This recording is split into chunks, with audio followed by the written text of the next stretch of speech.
Alhamdulillah nahmaduhu wa nasta'inuhu wa nastaghfiruhu wa nu'minu bihi wa natawakkalu alayhi wa na'udzu billahi min shururi anfusina wa min sayyiati a'malina may yahdihillahu fala mudilla lahu wa may yudlil fala hadiya lahu wa ashhadu an la ilaha illallah wahdahu la sharika lahu wa ashhadu anna muhammadan abduhu wa rasuluhu arsalahu bil haqqi bashiran wa nadhira wa da'iyan ila allahi bi idnihi wa sirajan munira. Allahumma salli ala Muhammadin wa ala ali Muhammadin kama sallaita ala Ibrahim wa ala ali Ibrahim innaka Hamidum Majid.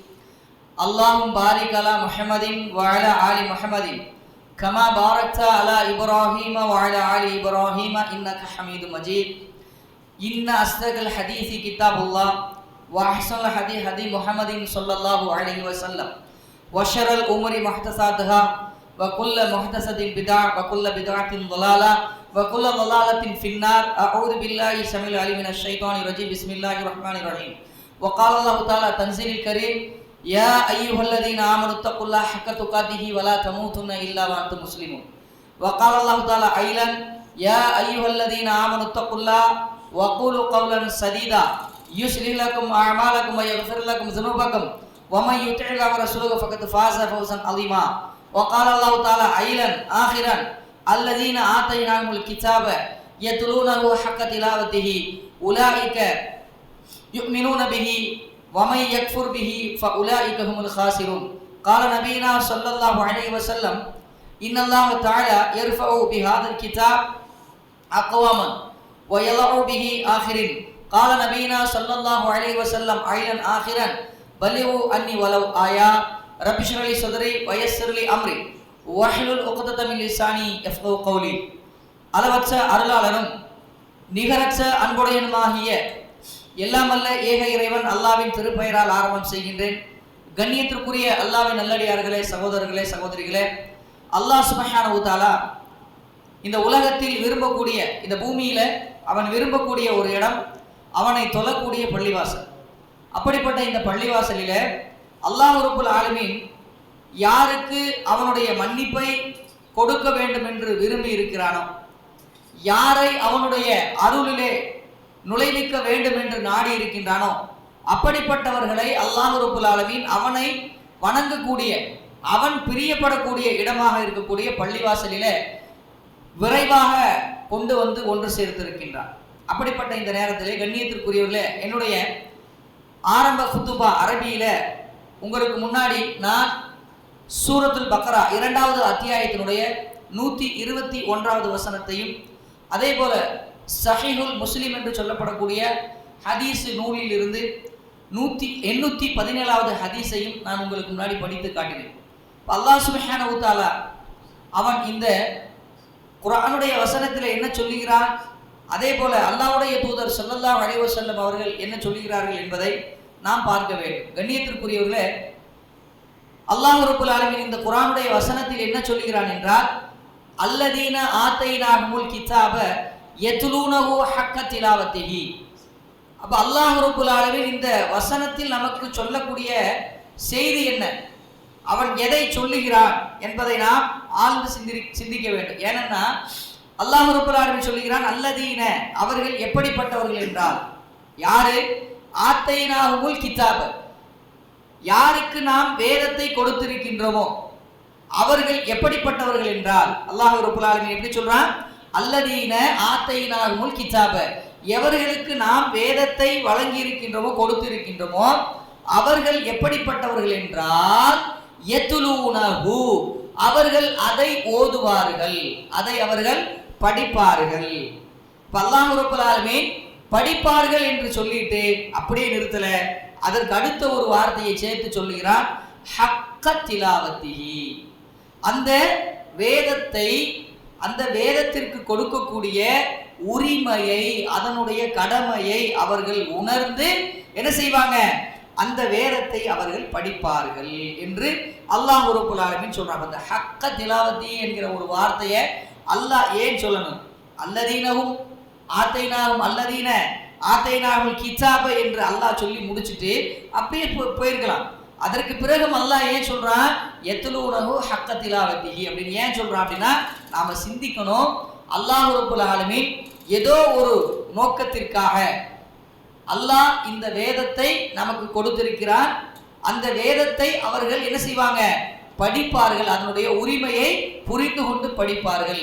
அதற்கு செய்ய வேண்டிய கடமையை அவர்கள் செய்வார்கள் என்று சொல்றாங்க. அப்ப அல்லாஹ்வையும் மறுமையையும் நம்பிக்கை கொள்ளக்கூடிய ஒரு முஸ்லிம் தான் நம்பிக்கை கொள்ளுவான். அல்லாஹ்வையும் மறுமையையும் நம்பக்கூடிய ஒரு முஸ்லிம், அல்லாஹ்வையும் வேதத்தையும் நம்பக்கூடிய முஸ்லிம், அல்லாஹ்வையும் அவனால் படைக்கப்பட்ட மலக்குகளையும் நம்பக்கூடிய முஸ்லிம், அல்லாஹ்வையும் அதே போல அவனால் எழுதப்படக்கூடிய விதியையும் நம்பக்கூடிய ஒரு முஸ்லிம் என்ன செய்வான்? கண்ணியத்திற்குரியவர்களே, நாம் சிந்திக்க வேண்டும். அவன் இந்த வேதத்தினுடைய உரிமையை உணர்வான். அப்போ இந்த வேதத்திற்கு முஸ்லிம் சமூகம் செய்யக்கூடிய கடமை 5 இருக்குது. இந்த வேதத்திற்கு ஒரு முஸ்லிம் செய்யக்கூடிய கடமை 5 இருக்குது. அப்ப இந்த 5 கடமையை இந்த வேதத்திற்கு நாம் செய்கின்றோமா என்பதை நாம் பார்க்க வேண்டும். அதனாலதான் நமக்கு தலைப்பு கூட குர்ஆனோடு என்னுடைய தொடர்பு. அப்ப குர்ஆனோடு நான் எப்படி நடந்து கொள்கிறேன்? ஒவ்வொரு முஸ்லிமும் இந்த குர்ஆனோடு எப்படி நடந்து கொள்ள வேண்டும், எப்படி நடந்து கொண்டிருக்கிறோம் என்பதை நாம் பார்க்க வேண்டும். அப்ப இந்த குர்ஆனோடு நமக்கு இருக்கக்கூடிய தொடர்பு என்ன? இந்த குர்ஆனோடு நமக்கு இருக்கக்கூடிய தொடர்பு என்ன? நம்மளுடைய தொடர்பு இந்த குர்ஆனோடு எப்படி இருக்குது என்பதை நாம் பார்க்க வேண்டும். கண்ணியத்திற்குரியவர்களே, இன்றைக்கு பெரும்பாலும் குர்ஆனோடு நமக்கு இருக்கக்கூடிய தொடர்பு எந்த அளவிற்கு என்றால், ரமலானுடைய மாசத்துல அந்த 30 நோன்பு காலத்துல, அந்த 30 நோன்பு வைக்கக்கூடிய காலத்துல என்ன செய்வான்? குர்ஆனை நம்மளுடைய பள்ளிவாசலிலே ஏற்படுத்தி இருக்கக்கூடிய ஹாஃபில்கள், இரவு தொழுகை வைக்கக்கூடிய கியாமுல் லைல் என்று சொல்லப்படக்கூடிய அந்த இரவு தொழுகை வைக்கப்படக்கூடிய அந்த ஹாஃபில்கள் ஓதும் பொழுது அதை செவிதாழ்த்தி கேட்பான். அதற்கு பிறகு அந்த செவிதாழ்த்தி கேட்கிறதுக்கும் அதற்கு பிறகும் எப்போதாவது இந்த குர்ஆனை எடுத்து நாம் படித்திருக்கின்றோமா, இந்த குர்ஆனை எடுத்து நாம் படித்திருக்கிறோமா என்பதை நாம் சிந்திக்க வேண்டும். அப்ப ஓதுதல் என்றுதான் தமிழ்ல நாம் என்ன செய்யறோம்? சொல்லி பழகிறோம். ஓதுவது என்றால் அரபி மொழியில வெறுமனமே என்று அர்த்தம் புரியாமல் ஓதுவது அல்ல, அர்த்தம் தெரியாமல் ஓதிக்கொண்டிருப்பது அல்ல. மாறாக அந்த குர்ஆனை நாம் பொருள் உணர்ந்து என்ன செய்யணும்? படிக்கணும். அப்போ அல்லாஹ் சுப்ஹானஹு வ தஆலா அடுத்து என்ன சொல்றான்? உலாயிக, அதனுடைய உரிமையை, அதனுடைய கடமையை, குர்ஆனுக்கு செய்ய வேண்டிய கடமையை அறிந்த உலாயிக அவர்கள், யுக்மினூன பிஹி, அவர்கள் அந்த வேதத்தை உறுதியாக நம்புவார்கள். அவர்கள் நம்புவார்கள். வமன் யார்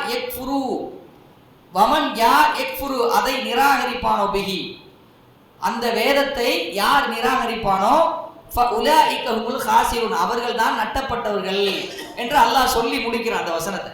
அப்ப கண்ணியத்திற்குரியவர்களே, அல்லாஹ்வுடைய வேதத்தை நம்பக்கூடிய நாம், அல்லாஹ்வுடைய வேதத்தை, அல்லாஹ்வுடைய வேதம் தான், அல்லாஹ்வுடைய வார்த்தை தான், இந்த குர்ஆன் அல்லாஹ்வுடைய பேச்சு என்று நம்பக்கூடிய நாம், அந்த வேதத்தை, அந்த குர்ஆனை நாம் படிக்கிறோமா?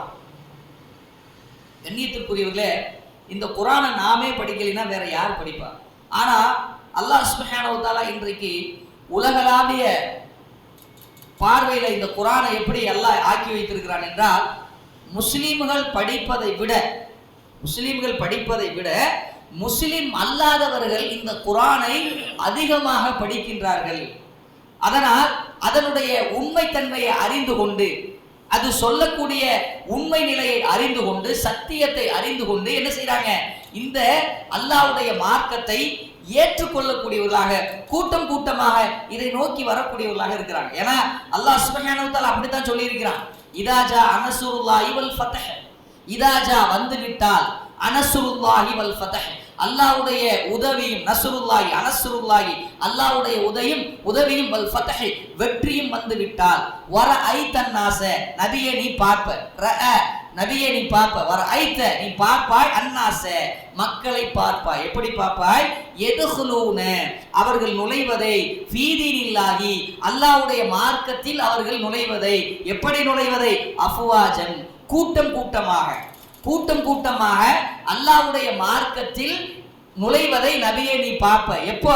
அல்லாஹ்வுடைய உதவியும் அல்லாஹ்வுடைய வெற்றியும் அவர்களுக்கு வந்து விட்டால். அப்ப அல்லாஹ்வுடைய உதவி, அல்லாஹ்வுடைய வெற்றி அவர்களுக்கு கிடைக்கிறது. படிக்கிறார்கள், அதை தேடுகிறார்கள், அதில் இருக்கக்கூடிய சட்டங்களை, அது சொல்லக்கூடிய உபதேசத்தை என்ன செய்யறாங்க? பார்க்கிறாங்க. இதுதான் உண்மை என்று நம்புகிறார்கள், கூட்டம் கூட்டமாக ஏற்றுக்கொள்கிறார்கள். ஆனால் கண்ணியத்திற்குரியவர்களே, பாரம்பரியம் என்று சொல்லக்கூடியவர்கள், நான் பிறந்ததே இஸ்லாத்தில் தான் பிறந்தேன் என்று சொல்லக்கூடியவர்கள், இந்த குர்ஆனுக்கு கொடுக்கக்கூடிய கண்ணியம் என்ன, இந்த குர்ஆனுக்கு கொடுக்கக்கூடிய நன்மதிப்பு என்ன, இந்த குர்ஆனோடு அவருடைய தொடர்பு என்ன என்று நான் பார்த்தோம் என்றால், ரமலானுடைய மாசத்துல அந்த 30 நாள் நோன்புல ஓதுவதோடு அதற்கும் அவர்களுக்கும் எந்த விதமான சம்பந்தம் இல்லை. குர்ஆனுக்கும் அவருக்கும் எந்த விதமான சம்பந்தமும் இல்லை என்கிற அடிப்படையில் தான் இருக்கிறாங்க. கண்ணியத்திற்குரியவர்களே, அப்ப இந்த குர்ஆன் என்ன சொல்கிறது? ரசூலுல்லாஹி ஸல்லல்லாஹு அலைஹி வஸல்லம் என்ன சொல்றாங்க அப்படின்னா, இன்னல்லாஹ தஆலா, உயர்ந்த இறைவன் அல்லாஹ் தஆலா, இன்னல்லாஹ தஆலா, நிச்சயமாக, இன்ன என்கிற வார்த்தை எங்கெல்லாம் வருது அங்கே இன்ன, நிச்சயமாக, உயர்ந்த அல்லாஹ் தஆலா, இன்னல்லாஹ தஆலா, அப்ப உயர்ந்த இறைவன் அல்லாஹ் தஆலா நிச்சயமாக என்ன செய்றான்? யர்ஃபஉ, அவன் உயர்த்துகின்றான். யர்ஃபஉ பிஹாதல் கிதாப், இந்த வேதத்தை கொண்டு உயர்த்துகிறான். அக்வாமன், ஒரு சில கூட்டத்தாருடைய கண்ணியத்தை, ஒரு சில கூட்டத்தாருடைய கண்ணியத்தை, அந்தஸ்தை அல்லாஹ் உயர்த்துகிறான். மற்றொரு கூட்டத்தாருடைய நிலையை அல்லாஹ் ரப்பல் ஆலமீன் தாழ்த்துகிறான், அவர்களை இழிவாக்குகிறான் என்று அல்லாஹ்வுடைய தூதர் ஸல்லல்லாஹு அலைஹி வஸல்லம் அவர்கள் சொல்லி காட்டுகிறார்கள். என்றால் கண்ணியத்திற்குரியவர்களே, இந்த குர்ஆன் மூலியமாக உயர்ந்த சமூகம், இந்த குர்ஆன் மூலியமாக உயர்ந்த சமூகம் எது? அல்லாஹ்வுடைய தூதர் ரசூலுல்லாஹி ஸல்லல்லாஹு அலைஹி வஸல்லம் உயிரோடு இருந்து அல்லாஹ்வுடைய பாதையில், அல்லாஹ்வுடைய மார்க்கத்தில் மக்களை அழைக்கும் போது, அந்த மக்கள் அழைக்கப்படுவதற்கு முன்னால், இதுதான் செய்தி, இதுதான் அடிப்படையான செய்தி. அப்ப அந்த அல்லாஹ்வுடைய தூதர் அந்த அல்லாஹ்வின் மார்க்கத்தின்பால் மக்களை அழைப்பதற்கு முன்னால் அவர்கள் வாழ்ந்திருந்த நிலை, அந்த மக்களுடைய நிலை என்ன? அப்போ நபிகள் நாயகம் ஸல்லல்லாஹு அலைஹி வஸல்லம் அவருடைய வருகைக்கு பிறகு, அவர்களுடைய வருகைக்கு முன்னால், நபித்துவத்திற்கு பிறகு, நபித்துவத்திற்கு முன்னால் என்று அல்லாஹ்வுடைய தூதர் ஸல்லல்லாஹு அலைஹி வஸல்லம் வாழ்க்கை வரலாறை என்ன செய்திருக்கிறாங்க? இஸ்லாமிய அறிஞர்களும் எழுதியிருக்கிறாங்க, இஸ்லாம் அல்லாத அறிஞர்களும், அதாவது முஸ்லிம் அல்லாத அறிஞர்களும் இஸ்லாமிய மார்க்கத்தில் குறை காண வேண்டும், முகமது நபியினுடைய வாழ்க்கையில குறை காண வேண்டும், அவர் தவறு செய்திருப்பார், அவரும் ஒரு மனிதர் தானே, எங்கேயாவது ஒரு இடத்துல தவறு செய்திருப்பார் என்று அந்த தவறை கண்டுபிடிப்பதற்காக முஹம்மது ஸல்லல்லாஹு அலைஹி வஸல்லம் வரலாறை ஆங்கிலேய அறிஞர்கள் வரலாற்றை எழுதியிருக்கிறார். அப்படி எழுதப்பட்ட இந்த வரலாறுகள்ல எங்குமே அவர்கள் குறை காண முடியல. அப்போ அவர்கள் சொல்கிறார்கள், முஹம்மதுடைய வருகைக்கு முன்னால் அவர்கள் வாழ்ந்த அந்த மக்கா என்று சொல்லப்படக்கூடிய அந்த இடம் எப்படி இருந்துச்சு, அதே போல முஹம்மதுடைய வருகைக்கு பின்னால் அந்த மக்கா என்கிற நகரம் எப்படி மாறி போச்சு என்று சொல்லும் பொழுது அந்த ஆங்கில அறிஞர்கள் சொல்லுகிறார்கள், அவர்கள் மனிதர்களுடைய தோற்றத்தில் வாழ்ந்த மிருகங்கள். யாரு? இன்றைக்கு யாருடைய பெயர் சொன்ன உடனே ரலியல்லாஹு அன்ஹு என்று சொல்லுகிறோமோ, உமர் என்று சொல்லிவிட்டால் பின்னாடியே நம்ம என்ன சொல்றோம்? உமர் ரலியல்லாஹு அன்ஹு, அல்லாஹ் அவர்களை பொருந்தி கொண்டான். ரலிய என்றால் என்ன? பொருந்தி கொள்வது. ரலியல்லாஹு அன்ஹு, அல்லாஹ் அவரை பொருந்தி கொண்டான், அவரை பற்றி திருப்தியுற்றான் அப்படின்னு நம்ம சொல்றோமே.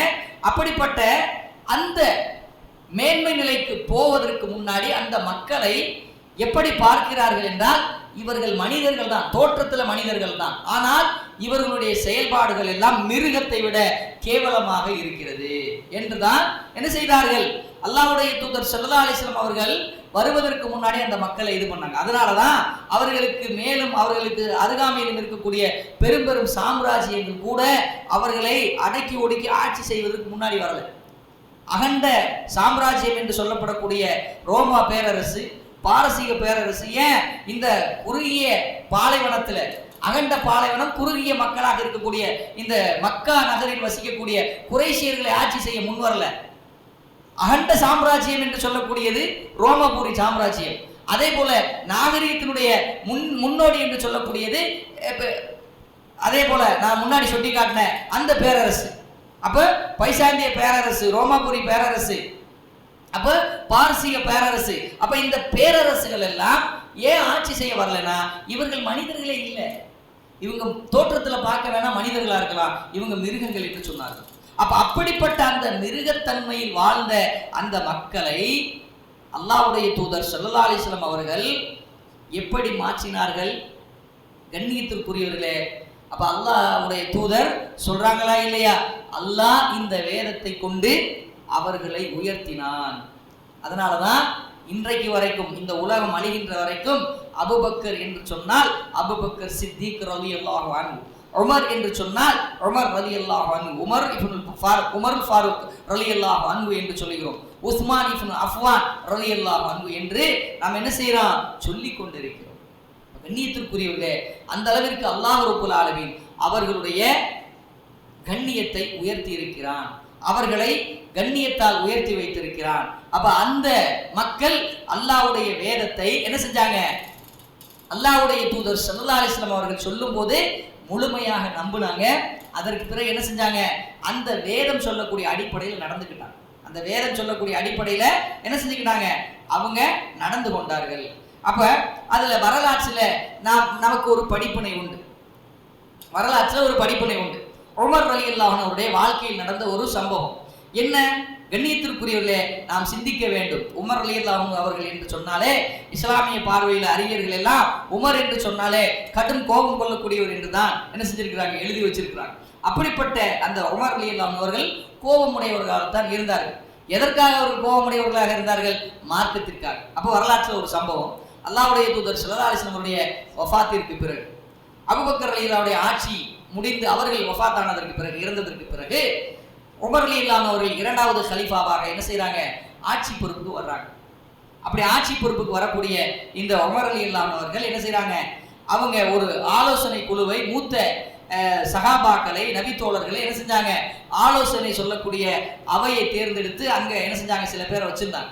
அதுல அந்த ஆலோசனை சொல்லக்கூடிய அந்த இதுல உமர் ரலியல்லாஹு அன்ஹு அவர்கள் என்ன செய்வாங்கன்னா, அறிஞர்களை விரும்புவாங்க. அறிஞர்களை எப்பவுமே அவங்க விரும்புவாங்க, இஸ்லாமிய அறிஞர்களை, மார்க்க வல்லுநர்களை விரும்புவாங்க. அப்படிப்பட்ட சூழல்ல ஒரு முறை என்ன செய்யறாங்க, அப்துர் ரஹ்மான் இப்னு சமூரா என்று சொல்லக்கூடிய ஒரு நபர் முதல்ல அந்த அவங்க சொல்லக்கூடிய ஆலோசனை குழுல இவரும் ஒருவர். நம்ம அப்துர் ரஹ்மான் இப்னு அவுஃப் கேள்விப்பட்டிருப்போம், இவரு அப்துர் ரஹ்மான் இப்னு சமூரா. அப்ப இந்த அப்துர் ரஹ்மான் இப்னு சமூரா ரலியல்லாஹு அன்ஹு அவர்கள் ஆலோசனை சொல்லக்கூடிய அந்த கூட்டத்தில் ஒரு நபரா இருக்கிறார். அப்படிப்பட்ட அவரை சந்திப்பதற்கு அவருடைய உறவினர் ஒருத்தர் வர்றார். அப்ப அவர் சொல்றாரு, நீங்க அமீருல் முஃமினீன், நம்பிக்கையாளருடைய தலைவர் உமருடைய ஆட்சியில் இருக்கிறீங்க, அதே போல அவர்கிட்ட நெருங்கிய ஆலோசனை சொல்லக்கூடிய ஒரு நபராகவும் இருக்கிறீங்களே, அப்படிப்பட்ட அந்த அமீருல் முஃமினீனை, நம்பிக்கையாளருடைய தலைவரை உமரை நான் சந்திப்பதற்கு, அந்த உமரை நான் சந்திப்பதற்கு ஒரு வாய்ப்பு வாங்கி கொடுங்களேன், நான் அவரை வந்து சந்திக்கிறேன் என்று சொல்றாரு. அப்போ ஆட்சியாளர் உமர் ரலியல்லாஹு அன்ஹு அவர்களை சந்திப்பதற்கு வாய்ப்பு கேட்கிறாரு ஒரு நபர். அந்த அப்துர் ரஹ்மான் இப்னு சமூரா ரலியல்லாஹு அன்ஹு அவர்கள் என்ன செய்றாங்க, வாங்கி கொடுத்துறாங்க. ஆட்சி அந்த இதை வாங்கி கொடுத்துறாங்க, அனுமதி வாங்கி கொடுத்துறாங்க. அப்போ மஸ்ஜித் நபவியில அமீருல் முஃமினீன் உமர் ரலியல்லாஹு அன்ஹு அவர்கள் அமர்ந்திருக்கக்கூடிய நேரத்துல பல மக்கள் அங்கே அவருக்கு ஆலோசனை சொல்லக்கூடியவர்கள், அவருடைய அந்த கீழ்நிலையில் இருக்கக்கூடியவர்கள் எல்லாம் அங்க அமர்ந்து இருக்கக்கூடிய மக்கள் எல்லாம் அங்க இருக்கக்கூடிய நேரத்துல இவர் பள்ளிவாசலுக்குள்ள உள்ள வர்றாரு. உள்ள வந்தது என்ன செய்யறாரு, உமர் ரலியல்லாஹு அன்ஹு அவர்களை பார்த்து, உமரே நீ நீதமா நட அப்படின்னு சொல்றாரு. தன்னுடைய கையை சூண்டி என்ன செய்யறாரு, விரலை சூண்டி என்ன செய்யறாரு, உமரே நீ நீதமா நடந்துக்க அப்படின்னு சொல்றாரு. இப்போ நம்மளை பார்த்து அதே மாதிரி ஒருத்தர் சொன்னா எப்படி இருக்கும், நம்மளை பார்த்து அவரை நம்ம முன்ன பின்ன பார்த்ததே இல்லை, நமக்கும் அவருக்கும் சம்பந்தமே இல்லை, ஆனா வந்து நம்மளை பார்த்து கை நீட்டி கோபமா கத்துனா நமக்கு எப்படி இருக்கும்? நம்மளுடைய பிள்ளைங்க நம்ம வீட்டுல நம்ம வந்து வேறு விதமான பிரச்சனைகள் இருக்கும்போது சத்தம் போட்டாலே நமக்கு பிடிக்காது, கோபம் வரும் இல்லையா? அப்ப முன்ன பின்ன பார்க்காதவரோடு நம்முடைய நிலை எப்படி இருக்கும், கடுமையா கோவப்பட்டுரும். இப்போ ஒன்றும் இல்லை, நம்ம டூ வீலர்ல போறோம் இல்லையா, டூ வீலர்ல போகும்போது யாராவது ஒருத்தங்க ஓவர் டேக் பண்ணிட்டாலோ அல்லது நம்மளை இடிக்கிற மாதிரி வந்து நின்றுட்டாலோ அல்லது அவர்கள் போகக்கூடிய பாதையில் நம்ம போய் அவங்களை இடிச்சு நம்ம விழுந்துட்டாலோ நம்ம என்ன செய்வோம், அவங்க திட்டுறதுக்கு முன்னாடி எந்திரிச்சு நம்ம திட்டிடுவோம் இல்லையா, பேசுவோமா இல்லையா? அப்போ இந்த கோவப்படுவோமா இல்லையா? அப்போ இந்த மாதிரி உமர் ரலியல்லாஹு அன்ஹு அவர்கள் என்ன செஞ்சாங்க, யாரா இது, இவர் நம்ம சம்பந்தமே இல்லை, நம்மளை வந்தது இவருக்கு நான் என்ன அநீதம் செஞ்சேன், இவர் நீதமா நடந்துக்கிற சொல்றாருன்னு சொல்லிட்டு என்ன செய்யறாங்க, சாட்டை கையில இருக்கிறத எடுத்து அவர் அடிக்கிறதுக்கு அப்படியே ஓங்குறாங்க.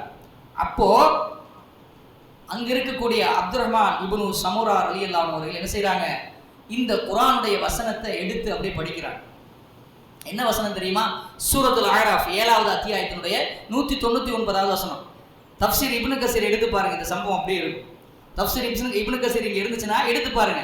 அப்போ அல்லாஹ்வுடைய வார்த்தை, அதற்கு எப்படி அவங்க கட்டுப்படுறாங்க, அப்ப எந்த அளவுக்கு அவங்களுடைய வாழ்க்கையில நடைமுறைப்படுத்திருப்பாங்க பாருங்க. அல்லாஹ் சொல்லுகிறான், குதில் அஃப்வ வஅமுர் பில் மஅரூஃபி வஅரில் அனில் ஜாஹிலின். இதான் வார்த்தை. குதில் அஃப்வ, மென்மையை கடைப்பிடி, மன்னிப்பை கடைப்பிடி. வஅமுர் பில் மஅரூஃபி, மக்களுக்கு நன்மையை எடுத்து சொல்லு, நன்மையின் பக்கம் அவர்களை தூண்டு. வஅரில் அனில் ஜாஹிலின், மடையர்களுடைய அறிவினருடைய சொல்ல ஒரு பொருட்டா நீ எடுத்துக்காத, அவர்களை புறக்கணித்து விடு. இது அல்லாஹ்வுடைய தூதர் ஸல்லல்லாஹு அலைஹி வஸல்லம் அவர்களுக்கு மதீனாவுல நடக்கக்கூடிய ஒரு சூழல்ல யகூதிகள் என்ன செய்றாங்க, அல்லாஹ்வுடைய தூதர் ஸல்லல்லாஹு அலைஹி வஸல்லம் அவர்களுக்கு மாறு செய்து அவர்களை ஓரவஞ்சனை செய்து அவங்களுடைய தோழர்களை அழைத்து கொண்டு போய் கொலை செய்த நேரத்துல அல்லாஹ் சுப்ஹானஹு வ தஆலா அருளிய ஒரு வசனம் இது. அப்ப அந்த வசனத்தை அங்க இருக்கக்கூடிய அப்துல் ரஹ்மான் இப்னு சமுரா ரலியல்லாஹு அன்ஹு அவர்கள் என்ன செய்றாங்க, எடுத்து படிக்கிறாங்க. குதில் அஃப்வ வஅமுர் பில் மஅரூஃபி வஅரில் அனில் ஜாஹிலீன். இப்படி படிச்ச உடனே உமர் ரலியல்லாஹு அன்ஹு அவர்கள் ஓங்கின சாட்டையை அப்படியே எடுத்துக்கொண்டார்கள். அவர் மேல விழுகவே இல்லை, தடுத்துக்கிட்டார். அப்ப அல்லாஹ்வுடைய வசனத்தை கேட்டவுடன் அவர்கள் என்ன செஞ்சாங்க, கட்டுப்பட்டார்கள். அப்ப குதில் அஃப்வ, நீ மென்மையை கடைப்பிடி. வஅமுர் பில் மஅரூஃபி, மக்களுக்கு நன்மையை எடுத்து சொல்லு, மக்களை நன்மையின் பக்கம் அலை. வஅரில், புறக்கணித்து விடு அனில் ஜாஹிலின், அறியாதவர்களை. அப்ப அறியாம அவர் சொல்லிட்டார். அப்போ நீ ஆட்சி அதிகாரத்தில் இருப்பதனால அடிக்க போவியா என்று உமர் தன்னைத்தானே என்ன செஞ்சாரு, உமர் ரலியல்லாஹு அன்ஹு கேட்டுக்கொண்டார்கள், தடுத்து கொண்டார்கள். பிறகு அவரை அருகாமையில் அழைத்து, நான் உங்களுக்கு என்ன அநீதத்தை செய்தேன், எதை சொல்வதாக இருந்தாலும் இங்கே அருகாமையில் அமர்ந்து தெளிவாக நிதானமாக சொல்லுங்கள் என்று என்ன செய்யறாங்க, நலம் விசாரிக்கிறாங்க, அவரை பற்றி விசாரிக்கிறாங்க. இப்ப கண்ணியத்திற்குரியவர்களே, அப்ப இந்த சம்பவம் எதற்காக நமக்கு சொல்லப்படுகிறது என்றால், கண்ணியத்திற்குரியவர்களே, எந்த நேரத்திலும் எந்த இடத்திலும் எந்த சூழல் வந்தாலும் நாம் என்ன செய்ய வேண்டும், நம்முடைய மார்க்க நெறியோடு நாம் இருக்க வேண்டுமே தவிர்த்து நம்முடைய மார்க்கத்தினுடைய நெறியை மீறி மார்க்கத்திற்கு புறம்பாக என்ன செய்யக்கூடாது, நாம் நடந்து கொள்ளக்கூடாது. அப்ப குர்ஆனோடு நம்மளுடைய தொடர்பு எப்படி இருக்குது? அன்றைக்கு உமர் ரலியல்லாஹு அன்ஹு அவர்களாக இருந்தாலும் சரி, அப்துல் ரஹ்மான் இப்னு சமுரா ரலியல்லாஹு அன்ஹு அவர்களாக இருந்தாலும் சரி, என்ன செய்தார்கள், குர்ஆனோடு அவர்களுக்கு தொடர்பு இருந்தது. இன்றைக்கு நமக்கு அப்படியான தொடர்பு இருக்குதா? கண்ணியத்திற்குரியவர்களே, இன்றைக்கு அப்படியான தொடர்பு நமக்கு இருக்குதா? நாம் சிந்திக்க வேண்டும். அல்லாஹ் சுப்ஹானஹு வ தஆலா சொல்லுகிறார், கத் ஜாஅக்கும், நிச்சயமாக உங்களிடத்திலே வந்து விட்டது, மினல்லாஹி, அல்லாஹ்வின் புறத்திலிருந்து உங்களுக்கு வந்து விட்டது, நூறும், ஒரு வழிகாட்டுதல் வந்து விட்டது. நூர் என்று சொன்னால் வெளிச்சம். வ கிதாபுன் முபீன், பகிரங்கமாக தெளிவாக எடுத்து சொல்லப்படக்கூடிய ஒரு வேதம் உங்களுக்கு வந்திருக்குது என்று அல்லாஹ் சொல்லுகிறானே, அப்படிப்பட்ட இந்த வேதத்தை நாம் ரமலான்ல மட்டும் ஓதுவதுதான் கடமையா, அல்லது நம்மளுடைய வாழ்க்கையில வாழ்நாள் முழுவதும் ஓதிக்கொண்டிருப்பது, படித்துக் கொண்டிருப்பது கடமையா? அப்போ ஒரு முஸ்லிமாக இருக்கக்கூடியவன் முதலாவதாக இந்த வேதத்தை அவன் அல்லாஹ்வுடைய வேதம் என்று உறுதியாக நம்ப வேண்டும். அதுல எந்த சந்தேகமும் இருக்கக்கூடாது. அதனாலதான் அல்லாஹ் சுப்ஹானஹு வ தஆலா சூரத்துல் ஃபாத்திஹா, அது ஒரு பிரார்த்தனை. சூரத்துல் ஃபாத்திஹா என்று சொன்னாலே அது ஒரு பிரார்த்தனை. அதனுடைய வசன அமைப்பெல்லாம் அப்படித்தான் அல்லாஹ் ஏற்படுத்தி இருக்கிறான்.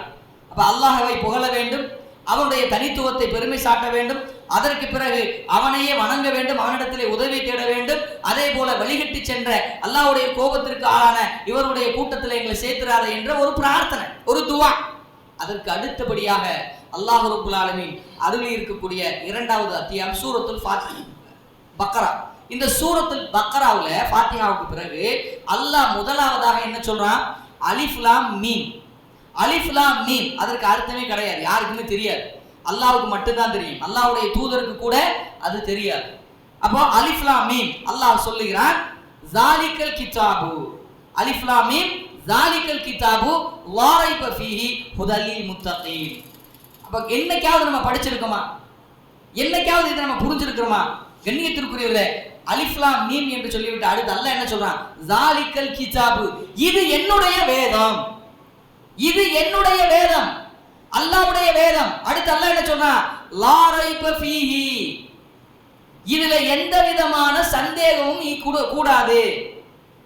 லா ரைப ஃபீஹி, இதுல எந்த விதமான சந்தேகமும் கூடாது. அல்லாஹ் சுப்ஹானஹு வ தஆலா அடுத்து ஒரே அடி அடிச்சிட்டான்.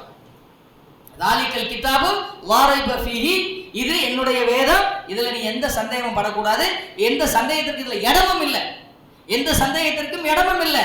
முதலில் முத்தகீன், யாரெல்லாம் படைப்பாளன் அல்லாஹ் தான் என்று நம்புவார்களோ அவர்களுக்கு இது என்ன செய்யும்? நேர்வழி காட்டும். அது நேர்வழி காட்டும்.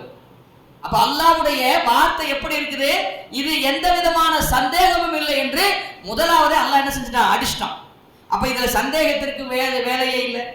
அப்ப சந்தேகம் இல்லாமல் இந்த வேதம் அல்லாஹ்வுடையது, இந்த வேதம் அல்லாஹ்வுடைய பேச்சு, இது அல்லாஹ்வினால் அருளப்பட்டது, இறக்கப்பட்டது, எனக்கான ஒரு வழிகாட்டி. அல்லாஹ் என்னிடத்தில் இந்த வேதத்தின் மூலமாக எதையே சொல்லுகிறான், அல்லாஹ் என்னிடத்தில் எதை எதிர்பார்க்கிறான், அல்லாஹ் நான் இதை செய்ய வேண்டும் என்று கட்டளையிட்டு இருக்கிறான், அல்லாஹ் நான் இதை செய்யக்கூடாது என்று எனக்கு சொல்லி இருக்கிறான், நான் மரணத்திற்கு பிறகு அல்லாஹ்வை சந்திக்கக்கூடியவனாக இருக்கிறேன், மரணம் என்னை தழுவக்கூடியதாக இருக்கிறது, என்னுடைய வழிகாட்டியாக இருக்கக்கூடிய இந்த குர்ஆனோடு என்னுடைய தொடர்பு இப்படியாக இருக்க வேண்டும் என்று என்ன செய்ய வேண்டும்? ஒரு முஸ்லிம் நம்ப வேண்டும். கண்ணியத்திற்குரியவர்களே, நாம் இன்றைக்கு உறுதியாக நம்பாதனுடைய விளைவு. யாரெல்லாம் அல்லாஹ்வுடைய வேதத்தை சந்தேக கண்ணோட்டத்தோடு, சந்தேகத்தோடு, சந்தேக பார்வையோடு நம்புகிறார்களோ அவர்களுடைய இபாதத்துடைய விஷயத்தில் நம்ம பார்த்தோம் என்றால் குறைவு இருக்கும். ஏன்னா அவங்க முதலாவதாக என்ன செய்யல? அல்லாஹ்வுடைய வேதத்தை முழுமையாக நம்பல. அப்ப நமக்கு பள்ளிவாசல்களில் சின்ன வயசுல சொல்லி கொடுத்துருப்பாங்க, இந்த 6 காரியத்தை நம்பணும், அப்பதான் ஈமான் கொள்ள முடியும். ஈமான் ஈமான் என்று நம்மளுக்கு சொல்லி கொடுக்குறாங்க. ஈமான் என்றால் என்ன? உறுதியாக நம்புவது. அதை என்னைக்காவது நமக்கு சொல்லி இருக்கிறாங்களா? பள்ளியில் இருக்கக்கூடிய அஜர்த்து என்ன செய்ய மாட்டாரு? ஈமான் கொள்ளு, ஈமான் கொள்ளு தான் சொல்லுவாரு. அப்ப உறுதியாக நம்புறது. ஆமன்து பில்லாஹி வ மலாயிகத்திஹி வ குதுபிஹி வ ருசுலிஹி வல் யௌமில் ஆகிரிஹி வ கலா கத்ரி கைரிஹி வ ஷர்ரிஹி மினல்லாஹி தஆலா. அப்ப இதை இந்த 6ஐ ஒருவன் உறுதியாக நம்பினால் தான் அவன் என்ன செய்ய முடியும்? இஸ்லாத்தை பின்பற்ற முடியும், இஸ்லாத்துக்குள்ள வர முடியும். இஸ்லாம் என்ற இந்த கடமை 5 தூண்களால் நிறுவப்பட்டிருக்கு. ரசூலுல்லாஹ் சொன்னாங்க, புனியல் இஸ்லாம் அலா ஹம்சின், இஸ்லாமிய மார்க்கம் 5 தூண்களால் நிறுவப்பட்டிருக்கு. இந்த 5 தூணை ஒருவன், அந்த 5 தூணுக்குள்ள ஒருவன் வருவதற்கு முன்னால் இந்த 6ஐ அவன் நம்ப வேண்டும், உறுதியாக நம்ப வேண்டும். அல்லாஹ் ஒருவன் தான், அவன் ஒருவன் தான் தனித்தவன், இணை துணை அற்றவன் என்று நம்ப வேண்டும். இரண்டாவது, அவனால் படைக்கப்பட்ட மலக்குகள், வானவர்கள் இருக்கிறார்கள். மூன்றாவதாக அவனால் அருளப்பட்ட வேதங்கள். நான்காவதாக அந்த வேதங்களை விளக்கி சொல்வதற்கு மனிதர்கள் இருந்த நல்லவர்களை அல்லாஹ் இறை தூதர்களாக தேர்வு செய்து அனுப்பியிருக்கிறான். ஐந்தாவதாக மறுமை நாள் ஏற்படும். ஆறாவதாக அல்லாஹ்வினால் ஏற்படுத்தப்பட்ட விதி நடக்கும். அப்ப இந்த 6 காரியத்தை நம்ப வேண்டும் என்று நமக்கு பள்ளிவாசல்ல, மக்தப் மதரசாக்கள்ல சின்ன வயசுல சொல்லி கொடுத்திருப்பாங்க.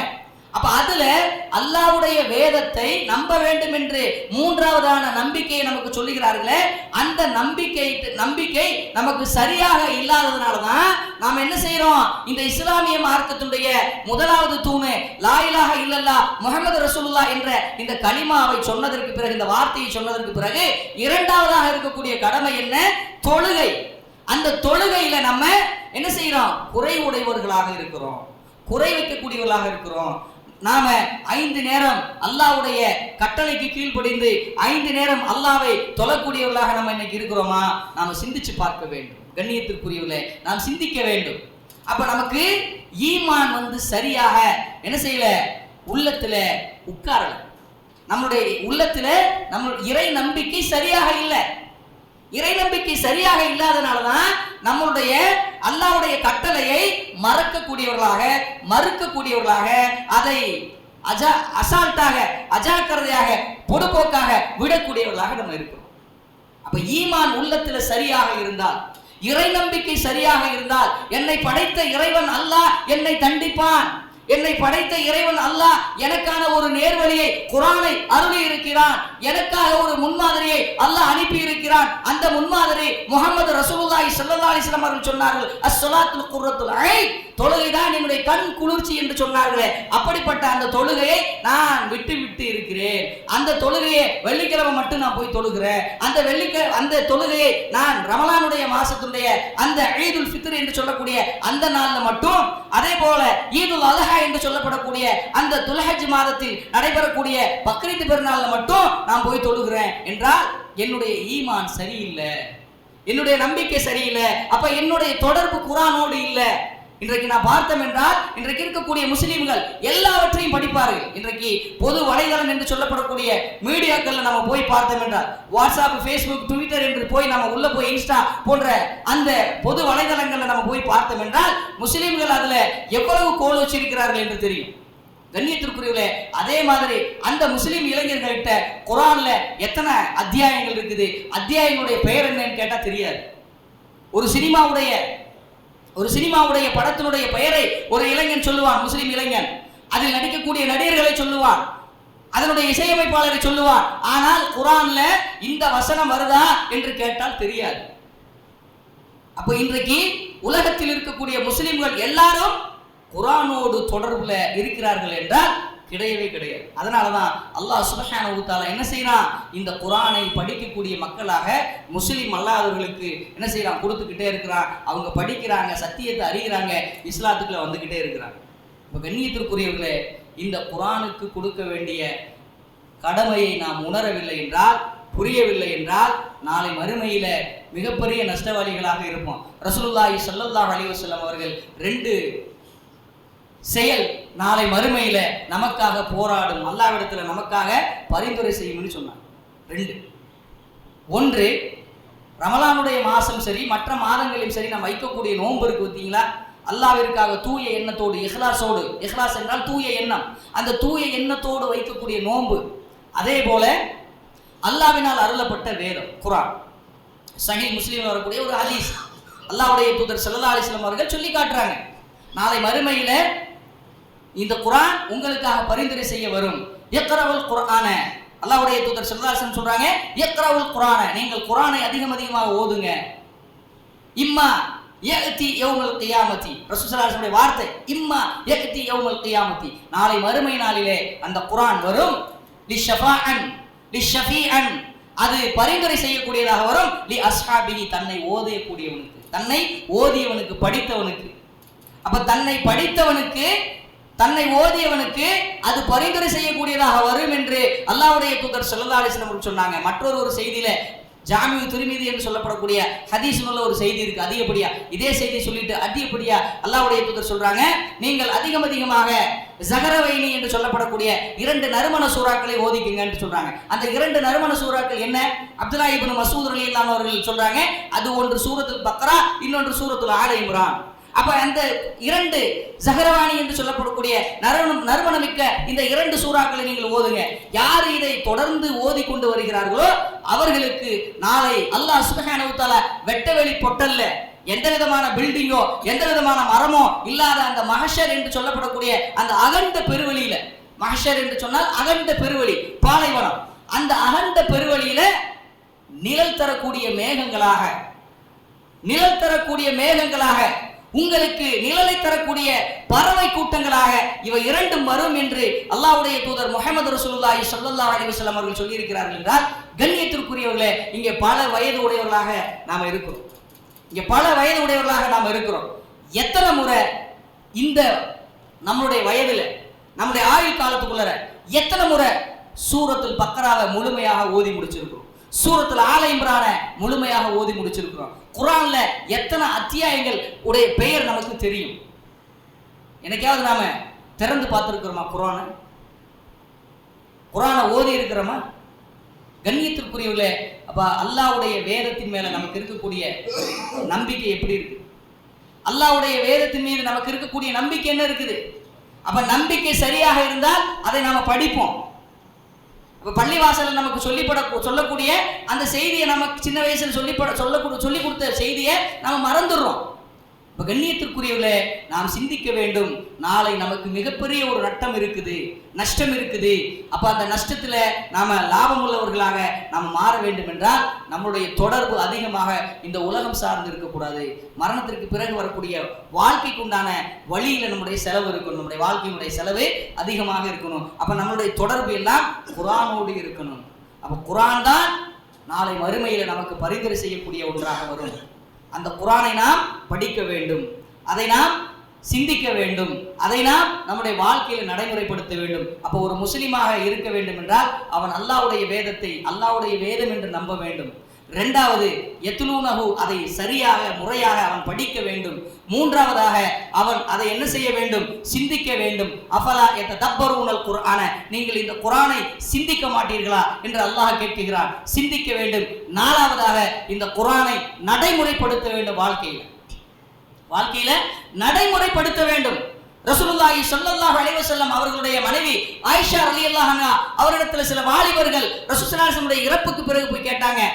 ஆயிஷா ரலியல்லாஹு அன்ஹா, அல்லாஹ்வுடைய தூதர் ஸல்லல்லாஹு அலைஹி வஸல்லம் மனைவியே, அல்லாஹ்வின் தூதர் ஸல்லல்லாஹு அலைஹி வஸல்லம் அவர்களுடைய வாழ்க்கை எப்படி இருந்தது? கைஃப ஹயாத்து ரசூலுல்லாஹி ஸல்லல்லாஹு அலைஹி வஸல்லம் யா உம்மஹாத்துல் முஃமினீன், நம்பிக்கையாளருடைய அன்னையே எங்களுக்கு சொல்லுங்கள், கைஃப எப்படி இருந்தது ஹயாத்து நபி ஸல்லல்லாஹு அலைஹி வஸல்லம், அல்லாஹ்வின் தூதர் ஸல்லல்லாஹு அலைஹி வஸல்லம் அவருடைய வாழ்க்கை எப்படி இருந்தது? ரசூலுல்லாஹி ஸல்லல்லாஹு அலைஹி வஸல்லம் வாழ்க்கை எப்படி இருந்தது என்று கேட்ட அடுத்த மாத்திரம் சொன்னாங்க அல் குர்ஆன் என்று சொன்னார்கள். ஆயிஷா ரலியல்லாஹு அன்ஹா, குர்ஆனாக இருந்தது. குர்ஆனாக இருந்தது ரசூலுல்லாஹ்வுடைய வாழ்க்கை, சஹாபாக்களுடைய வாழ்க்கை, தாபீன்களுடைய வாழ்க்கை, இமாம்களுடைய வாழ்க்கை குர்ஆனாக இருந்தது. நம்முடைய வாழ்க்கை உலகமாக இருக்குது, நம்முடைய வாழ்க்கை வேறு விதமாக இருக்கிறது. நம்முடைய வாழ்க்கையில குர்ஆனுக்கும் நமக்கும் எந்த விதமான தொடர்பும் இல்லை. கண்ணியத்திற்குரியவர்களே, இப்படியான சூழல்ல தான் இன்னைக்கு நம்ம வாழ்ந்துகிட்டு இருக்கோம். இப்போ இந்த வாழ்க்கை நாளை மறுமையில நமக்கு லாபத்தை தருமா? எந்த வாழ்க்கை நமக்கு மறுமையில லாபத்தை தரும்? நாம் சிந்திக்க வேண்டும், நாம் சிந்திக்க வேண்டும். அல்லாஹ் சுப்ஹானஹு வ தஆலா அவன் அருளிய அந்த குர்ஆனோடு நம்முடைய தொடர்பை ஏற்படுத்திக் கொள்ள வேண்டும். எல்லாம் வல்ல இறைவன் அல்லாஹ் சுப்ஹானஹு வ தஆலா உங்களுக்கும் எனக்கும் அவனுடைய வேதத்தை படிக்கக்கூடிய தௌஃபீக்கை, பாக்கியத்தை தந்தருள் புரிவானாக. வாஹிரு தஅவானா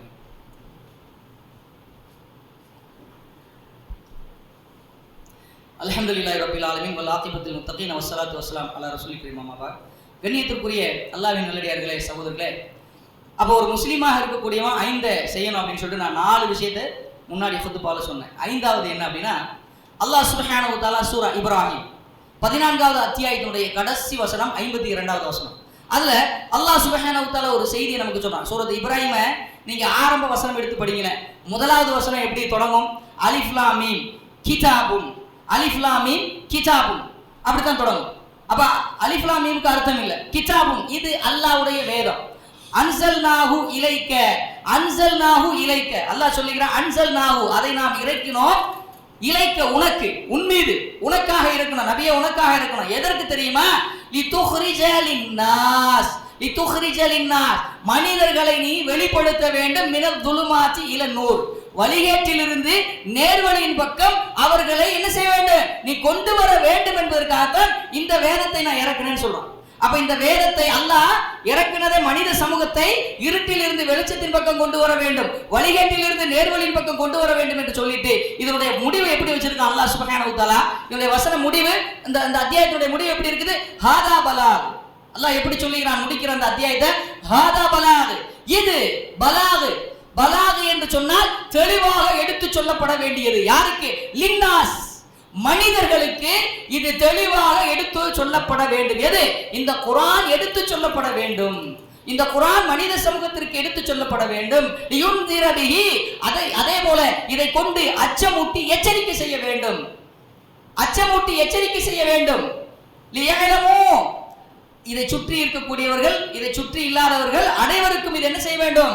இது அறிந்தவர்கள் அறியாதவர்கள் அனைவருக்கும் இது எடுத்து சொல்லப்பட வேண்டும் என்பதற்காகத்தான் இந்த குர்ஆனை நான் என்ன செஞ்சிருக்கிறேன்? உனக்கு இறக்கி வச்சிருக்கிறேன் என்று சொல்லி இந்த அத்தியாயத்தினுடைய முடிவை அல்லாஹ் சுப்ஹானஹு வ தஆலா என்ன செய்யறான்? முடிக்கிறான். அப்ப தொடக்கமும் மனிதர்கள் என்று சொல்லுகிறார், இறுதியும் இது மனிதர்களுக்கு எடுத்து சொல்லப்பட வேண்டும் என்று சொல்லுகிறார். அப்படி என்றால் கண்ணியத்திற்குரியவர்களே, மனித சமூகமாக இருக்கக்கூடிய அந்த சமூகத்தோடு இருக்கக்கூடிய நாம் இந்த மக்களிடத்துல கொண்டு போய் சேர்க்க வேண்டும். அப்ப அல்லாஹ்வுடைய தூதர் ஸல்லல்லாஹு அலைஹி வஸல்லம் அவர்கள் என்ன செய்தார்கள்? இந்த குர்ஆனை மனித சமூகத்தோடு எடுத்து சொல்லிக் கொண்டே இருந்தார்கள். மனிதர்களை இந்த குர்ஆனின் பக்கம் அழைத்து கொண்டே இருந்தார்கள். அப்படிப்பட்ட அந்த ரசூலுல்லாஹி ஸல்லல்லாஹு அலைஹி வஸல்லம் அவர்கள் தான் என்னுடைய ரோல் மாடல், என்னுடைய முன்மாதிரி என்று சொல்லப்படக்கூடிய முஸ்லிம்கள் என்ன செய்ய வேண்டும்?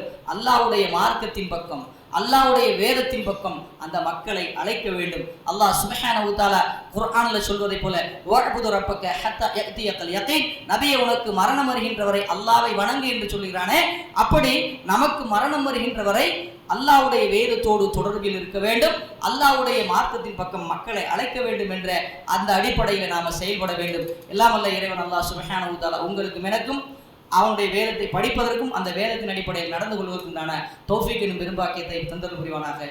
வாஹிர் தஅவானா அல்ஹம்துலில்லாஹி ரப்பில் ஆலமீன். அக்மிஸ் ஸலாத்த.